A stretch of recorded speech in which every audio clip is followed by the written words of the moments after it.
Bonjour à tous, on se retrouve cette semaine pour une guidance avec l'oracle des saisons de la sorcière dans sa version oracle de Beltane. Pourquoi cet oracle? Eh bien tout simplement puisque pour les personnes qui connaissent la roue païenne, la roue de l'année, eh bien Beltane s'est déroulée il y a quelques jours, donc c'est vraiment un oracle de saison. Voilà pour ce qui est de la présentation de l'oracle. Voici les cartes, avec un petit bord doré. Vous allez voir, c'est un très très joli jeu, mais surtout de saison. C'est parti pour le tirage.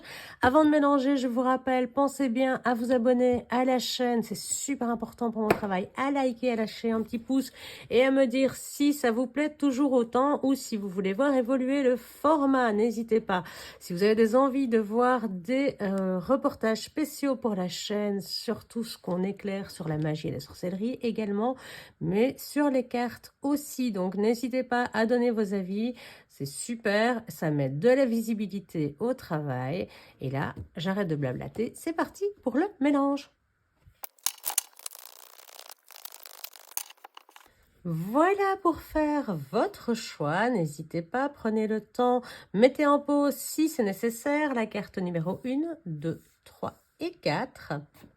Et c'est parti, on va découvrir ensemble les messages. Je précise que j'ai été chercher des messages qui sont cachés. Donc ce sont des messages, ce sont des choses que vous allez apprendre sur vous-même qui sont peut-être pas forcément, comment je vais dire, dont vous n'avez pas forcément conscience, qui est peut-être caché en vous. Donc c'est un message qui pourrait être dissimulé et que vous avez besoin de savoir. Donc ça c'est important, j'ai été chercher des cartes cachées.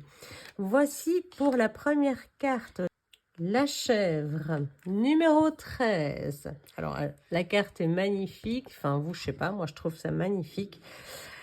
Elle nous dit, ici en dessous, vous avez un petit texte qui dit « Sans peur, je suis la voie que j'ai choisie, car je ne me laisse jamais détourner de mon chemin et je trouve toujours ma route. » Regardez avec ces superbes cornes qui sont enlacées de feuillage et ces fleurs printanières sous la pleine lune. La chèvre, c'est une carte qui, quand elle apparaît dans votre tirage, est de bon augure. On le voit, elle est entourée d'une nature qui se revigore, qui, voilà, c'est le printemps, hein, donc tout ressort. Et donc ici, qu'est-ce qu'on nous dit? On nous dit, eh bien, quand elle se présente dans votre tirage, que c'est une période qui est propice aux nouvelles idées. On voit, elles sont en pleine croissance, ça germe de partout. On a même des petites fleurs jaunes, donc symbole de la joie, symbole du renouveau également. Que tout cela est en préparation dans votre tête, votre esprit est connecté aux énergies de la pleine lune. Alors peut-être, c'est bientôt la pleine lune, hein, donc peut-être que vous allez avoir une énergie, une information, une intuition qui va se connecter avec les énergies de la lune ici cette semaine. Soyez ouverts, ouvrez bien votre troisième œil pour avoir bien finalement la révélation de ce qui sera, de ce que votre conscience ou votre inconscient peut-être a à vous dire. Soyez ambitieux, fixez-vous des objectifs qui n'ont pas forcément des limites. On peut les déterminer après, les limites. Regardez, elles sont en train de pousser ces cornes bien au-delà de ce qu'on pourrait attendre ou imaginer de cette chèvre ou de ce bouc. Et donc, bien voilà, à l'image de cette chèvre qui est calme, qui attend l'inspiration, qui est là avec son troisième œil ouvert, eh bien, ne doutez pas, pensez à vos réalisations, elles sont en train de fleurir, elles sont en train de germer à l'intérieur de votre esprit, à l'intérieur de votre corps et de votre cœur peut-être. Franchissez ce cap et osez aller vers la réalisation de vos rêves. Osez vous mettre en chemin une fois que vous aurez cette inspiration qui sera descendue. Peu importe le chemin que prend la réussite, hein. Le chemin, parfois, il prend des détours, il prend... on voit le côté sombre ici au-dessus et puis c'est très lumineux en dessous. Donc, parfois, c'est dans les moments difficiles, c'est dans les moments noirs que la lune qui vient, ici la pleine lune qui vient éclairer ce chemin, ben, on n'a pas besoin de voir à 3 km pour rejoindre notre destination, un pas après l'autre. Votre voiture n'éclaire pas le chemin complet, elle éclaire la route en suffisance que pour pouvoir avancer, rejoindre votre destination. Faites confiance à vos dons, à votre talent. Soyez confiants dans les idées qui germent. Vous êtes en train de prendre le chemin de la réussite. Faites en sorte de réunir ce qui est nécessaire au chemin qui vous mènera eh bien, sur cette voie. Faites-vous confiance, suivez votre intuition, pensez bien à cette pleine lune, connectez-vous peut-être avec cette pleine lune. Elle va vous permettre peut-être de trouver l'équilibre nécessaire à vous mettre en route, parce qu'on voit que cette chèvre, elle est encore un petit peu couchée pour l'instant, elle est encore un peu dans latence, mais peut-être qu'après la pleine lune, vous aurez eh bien, la révélation de vos capacités, de vos dons, ou en tout cas de la levée de vos doutes, et que vous pourrez enfin vous mettre en route avec ambition pour démarrer des projets qui peuvent être complexes, qui peuvent être difficiles, qui peuvent demander beaucoup de choses. Hein. En tout cas, la capacité à vous relever sans peur sur la voie que vous avez choisie, sans vous en détourner. Vous trouvez votre chemin et voilà, avec persévérance. Hein. La chèvre, c'est un animal qui est assez têtu. Hein. Donc, une fois qu'elle a une idée dans la tête, et elle y va. Elle a une force qui va lui permettre d'aller vraiment jusqu'au bout. Je trouve toujours ma route. Donc, vraiment, qui, une fois qu'elle est décidée, passe à l'action. Un peu à l'instar du signe du bélier, hein, qui est représenté aussi par cet animal. Hein. Une fois qu'il a une idée, il décide de foncer. Donc voilà, justement, comme on a une pleine lune, ben, je me dis pourquoi pas rester aux aguets cette semaine pour avoir plus d'informations sur ce qui vous attend dans les semaines et les mois à venir. Voilà pour ce premier choix. Deuxième choix, le culte de la terre. Alors, le culte de la terre, je vous la montre d'un peu plus près, c'est la carte numéro 7 qui nous dit « Tant que mon corps se levera dans tes bras, je te vénérerai, ô toi, ma chère mère. » Mère, la terre-mère, Gaïa, voilà son nom. Celle que l'on va célébrer ici, on le voit, c'est la fête, les oiseaux, les papillons, les arbres qui reprennent vie. Il y a le vent, il y a l'air, il y a la terre, il y a l'eau, il y a le soleil, effectivement, que l'on voit briller. Il y a ces cristaux, le culte de la terre. Eh bien, le culte de la terre nous apprend que l'on arrive vers la fin d'un cycle, vers un renouveau, et qu'il est temps, eh bien, simplement eh bien, d'accepter qu'on arrive à ce changement, qu'on a réussi à accomplir ce que l'on voulait, et que à l'image du printemps, hein, Beltane, c'est le printemps, donc c'est le retour de la nature, vous avez atteint eh bien, un objectif. Vous pouvez le célébrer, vous pouvez le reconnaître. Hein, les cristaux, ici, les cristaux de quartz, surtout les pointus, ce sont évidemment des énergies qui vont dans une direction bien précise. Ici, vous pouvez eh bien, simplement vous dire que regardez comme elle est en paix, comme elle respire le bonheur, la tranquillité. Elle est dans un moment juste. Elle a déjà récolté. Elle est prête à passer à la saison suivante. Elle prend du temps à réfléchir sur la suite du chemin, sur ce qu'elle veut faire maintenant, sur si elle a déjà atteint eh bien, le but, l'achèvement de ce qu'elle voulait, ou si simplement elle est arrivée à la première étape de son voyage. En tout cas, elle s'écoute elle s'écoute sa nature, la nature qui est autour d'elle, elle est en connexion, en communication. Elle se demande ce que l'étape précédente lui a appris, et elle est là dans ce moment, regardez, l'arbre pousse dans sa main, hein. Elle a fait grandir et mûrir quelque chose, et aujourd'hui, elle est en parfaite adéquation avec cela. Elle est en pleine gratitude de ce qui est déjà acquis, de ce qui est déjà accompli. C'est une carte ici qui vous dit, eh bien, soyez heureux de ce que vous avez déjà accompli. Il y aura d'autres étapes, mais là, actuellement, eh bien, vous avez déjà manifesté, vous avez déjà réussi à faire grandir la première étape. Cette carte vous dit simplement, eh bien, que vous êtes en connexion avec la Terre, que elle-même vous offre tout ce dont elle est capable de vous offrir. La nourriture, ce qui fait que vous obtenez la nourriture, la guérison, le bien-être, l'harmonie avec les cristaux, l'ombre qui vous permet de vous abriter du soleil quand il y en a trop, l'eau qui vous permet de boire. La nature, elle vous offre tout. Et elle vous dit, soyons en connexion maintenant. Et ça peut même être une carte qui vous invite à du bénévolat, à faire, à modifier votre état de vie. Si vous n'êtes pas assez conscient, si vous n'êtes pas assez en accord avec la Terre, pourquoi pas partir, eh bien, pourquoi pas dans l'aménagement de votre jardin, pour qu'il soit plus accueillant pour les oiseaux, les papillons, les abeilles, puisque c'est quand même grâce à eux que voilà, il y a de la vie, il y a des chants, du son. Les abeilles, c'est elles qui vont fertiliser nos fleurs, mais également nos fruits et nos légumes. Pourquoi pas partir dans un mode de vie en réduisant vos déchets. Vraiment, reconnectez-vous à la terre-mère, car elle vous mènera vers la prochaine étape, vers le prochain succès, vers l'été, vers l'accomplissement, l'épanouissement plein et profond de l'étape suivante. Le culte de la terre, lui rendre en culte, c'est s'y reconnecter. C'est reconnaître que nous sommes profondément liés, intrinsèquement liés, et qu'effectivement, elle nous porte et nous devons aussi la vénérer pour ce qu'elle nous offre. Quand on lui porte attention, quand on lui prête son attention, quand on fait en sorte d'être en connexion avec elle, elle nous le rend, elle nous offre les fleurs, elle nous offre les fruits, elle nous offre les légumes.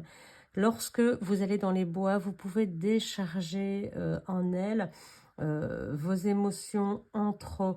En fait, la terre, vous devez vous rendre compte à quel point elle fait rejaillir beaucoup de choses, que ce soit au point de vue santé physique, mais également au point de vue santé mentale. Combien de fois n'avez-vous pas ressenti ce bien-être au pied d'une cascade, dans la montagne, lors d'une randonnée, au bord de la mer? La terre-mère, elle vous offre le bien-être mental et physique. Elle vous offre tout ce dont vous avez besoin. Reprenez contact avec elle pour poursuivre votre voyage. La suite de votre voyage, de votre cheminement, l'évolution suivante demande que vous vous reconnectiez à la terre, que vous vous leviez dans ses bras, peut-être près d'un arbre, que vous alliez mettre vos pieds dans l'eau de la mer et puis vénérer cette terre qui vous donne absolument tout ce que vous avez besoin, en ce compris la musique enchanteresse des oiseaux. Donc voilà, reprenez contact avec votre nature et votre mère qui est la terre. Voilà pour le deuxième message. Alors peut-être plus compliqué à comprendre pour celui-ci, peut-être pas. Hein. Peut-être que vous voyez tout à fait de quoi il s'agit. Ça peut être un moment de pause également pour les personnes qui ont fait ce choix.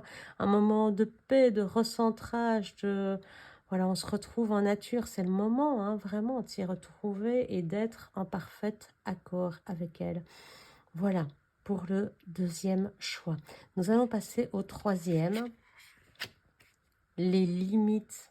Je vous la montre d'un peu plus près. Voilà, les limites, la carte numéro 3. Elle nous dit, elles sont gravées en toi car elles ne doivent pas être franchies. On voit effectivement un cercle et une bulle de protection avec les pieds qui sont dans l'eau pour rester en contact avec ses émotions, puisque les émotions ici sont de toutes les couleurs hein, et elles sont un peu plus noires sur le dessus. Il y a les montagnes, on ne voit pas toujours ce qui se passe derrière soi. Donc ici, on vous propose dans cette bulle de mettre des limites, de les manifester, de vous autoriser à être bien avec vous-même, seul si vous le désirez, avec des amis. Mais si vous êtes avec des gens, que ce soit des amis, des collègues ou de simples connaissances, pensez à mettre vos limites, à les établir et à dire voilà, non, on ne les franchit pas, j'ai ma bulle de protection, je reste en connexion avec mes émotions. C'est le moment de vous faire respecter, c'est le moment de réapprendre l'amour et l'estime de soi.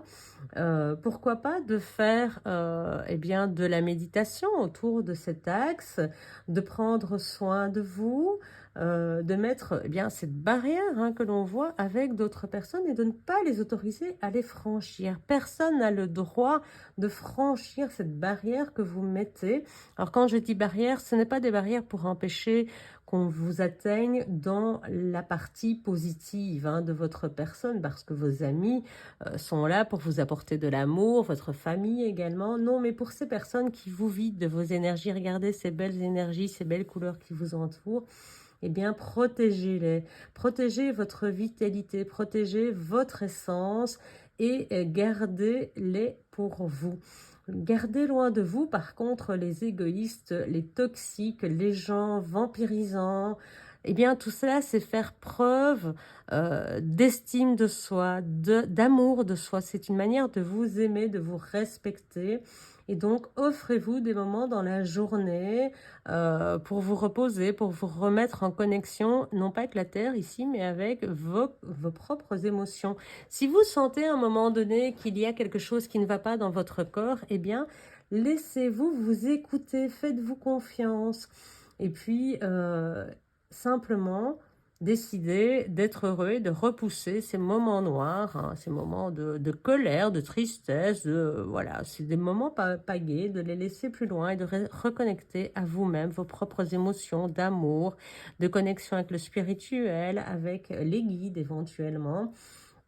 Et ne laissez personne dépasser vos limites. Ne donnez pas plus que vous n'êtes capable. Ce dont vous êtes capable est délimité autour de vous pour ne pas décharger vos batteries, pour ne pas vous retrouver dans ces émotions désagréables et noires. Apprenez à dire non ou à dire pas maintenant ou à décharger également. Ça peut être une possibilité.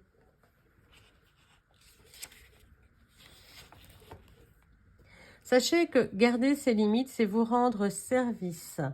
C'est faire en sorte que votre entourage, et votre entourage est tout à fait capable de comprendre que pour votre propre bien-être, on peut remettre certaines choses à plus tard.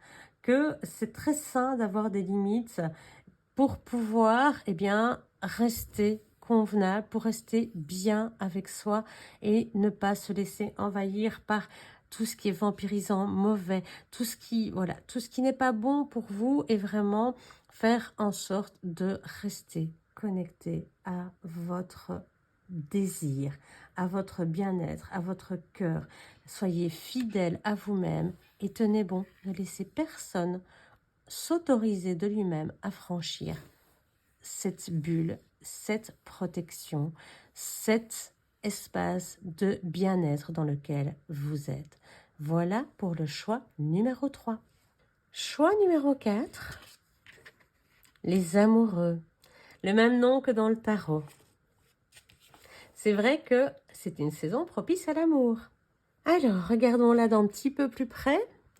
Les amoureux, la carte 42, qui nous dit « L'amour berce tous les chagrins et ensorcelle la chair, l'esprit et le souffle, en me rappelant que je ne crains pas la tempête de mon éternité. » Nous voyons ces deux amoureux qui baignent dans une eau avec des reflets orangés, qui ne voient pas encore le but. C'est vrai, quand on commence une relation, on ne voit pas le but, mais on sait qu'on est riche déjà. La végétation dense comme ça, c'est une connotation de richesse. Le soleil qui se lève sur une nouvelle relation pour la protéger, pour en faire quelque chose de beau.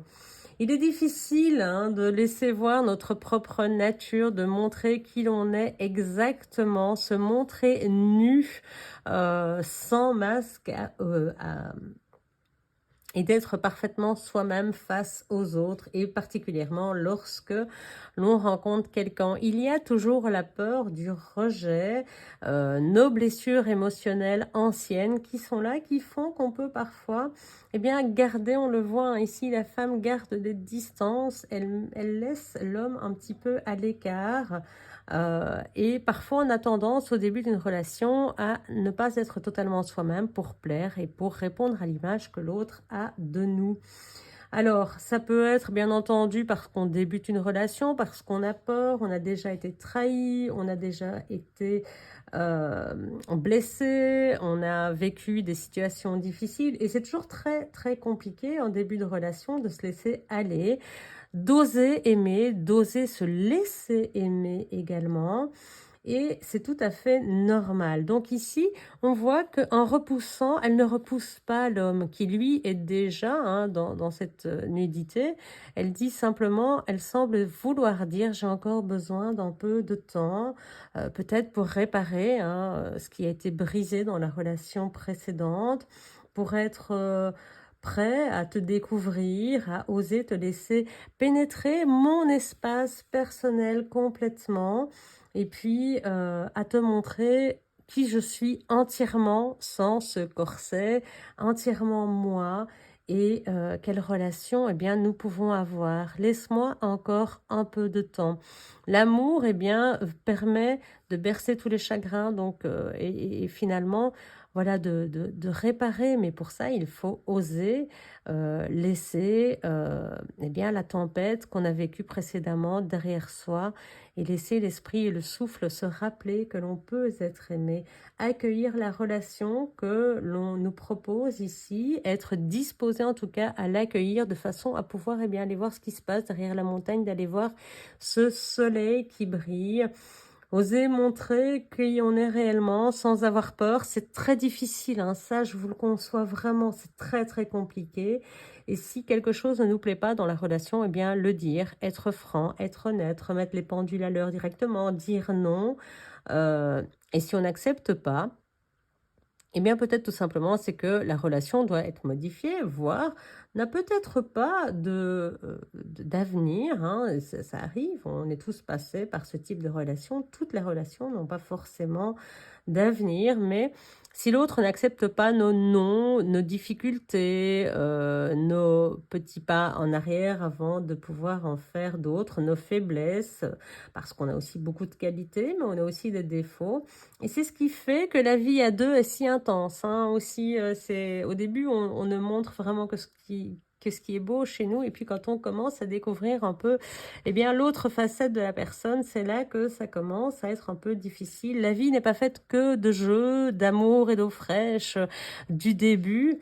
Il faut que les choses se grandissent, soit la vérité, et puis qu'on découvre, eh bien, parfois les qualités que l'on trouvait dans un début de relation deviennent les défauts qui deviennent carrément insurmontables à partir d'un certain moment. Je ne sais pas si vous avez déjà connu ces moments où ce que vous trouviez génial au départ chez votre compagnon, compagne, eh bien, vous finissez par le détester, et c'est probablement ce qui devient parfois même le plus difficile dans une relation.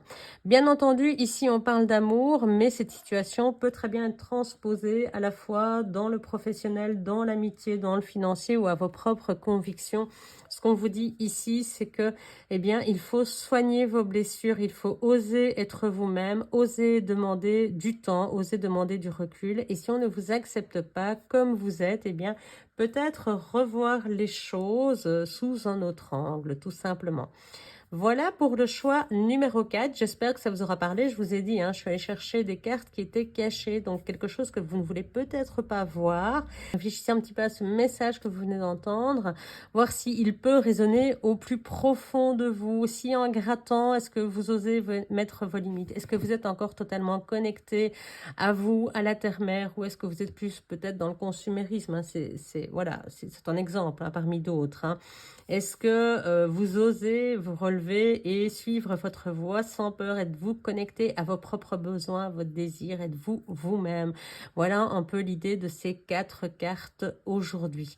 Voilà pour ce qui est de cette semaine. J'espère que ça vous parlera et que ça vous a plu. Je vous remontre une dernière fois le coffret qui est les saisons de la sorcière spéciale Beltane, donc pour la saison du printemps.